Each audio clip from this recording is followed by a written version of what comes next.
Mummy મેં નાસ્તામાં તમારા માટે પૌવા બનાવ્યા છે ને ભાવિન માટે સૂપ બનાવ્યો છે. ભાવિન જાગે ને તો એને સૂપ પીવડાવીને પછી દવા આપી દેજો. અરે પણ એની શું જરૂર હતી? હું બનાવીને આપી દે તેને. અરે ના ના મમ્મી, હું હોઉં છું પછી તમારે શું કામ ને કામ કરવાનું. સારું મમ્મી, હું જોબ પર જાઉં છું, મારે મોડું થાય છે.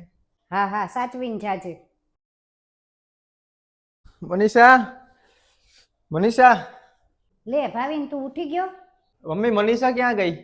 ઈ તો નોકરી કરવા ગઈ. નોકરીએ? કેમ, શું થયું? આવા દે ને કહું હું.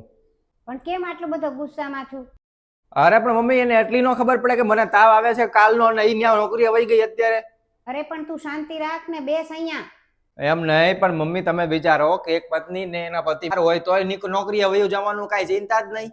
હા, તારી વાત સાચી છે કે પત્નીને પતિ જ હોય મહત્વનું, પણ ઈ બિચારી સ્કૂલમાં છે તો એને છોકરાઓનું તે ભણતરનું જોવાનું કે નહીં?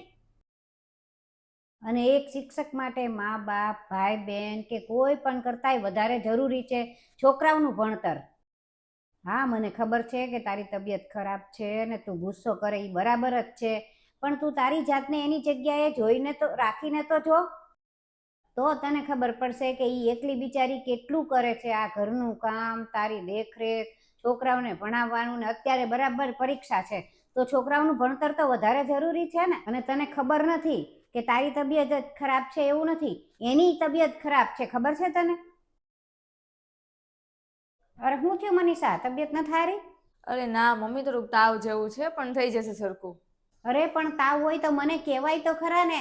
અને તારી સ્કૂલમાં ના પડે, ફોન કરી દે કે હું નહીં આવું, મારી તબિયત ન થારી. અરે ના ના મમ્મી, રજા નહીં લઈ શકું, છોકરાઓને પરીક્ષા છે, જો હું રજા લઈશ ને તેને માર્ક્સ ઉપર અસર થશે. અરે પણ તારી તબિયત. અરે મમ્મી, તબિયતનું તો શું, આજે નહીં તો કાલે સારું થઈ જ જશે, પણ બાળકોનું ભવિષ્ય પાછું નહીં આવે. હા, સાચી વાત છે તારી. તે જોયું ને, એટલો તાવ હતો તો ઈ સ્કૂલે ગઈ. એને છોકરાઓના ભણતરની વધારે ચિંતા છે. અને તારા માટે ને મારા માટે, બેય માટે નાસ્તો બનાવીને ગઈ છે. તારું સૂપ બનાવ્યું છે, આપું તને? અને તોય તું એના વિશે આવું બોલે છો? મને માફ કરી દેજો મમ્મી. કાંઈ વાંધો નહીં, પણ આગળથી હવે તું સમજવાની કોશિશ કરજે. હા મમ્મી.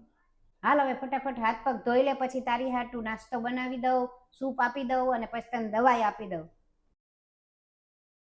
જો વહુ નોકરી કરતી હોય ને તો આપણે એને થોડીક મદદ કરવી જોઈએ, કારણ કે બિચારી નોકરી કરે, ઘરે સંભાળે, તો આપણે એને થોડીક મદદ કરવી જોઈએ.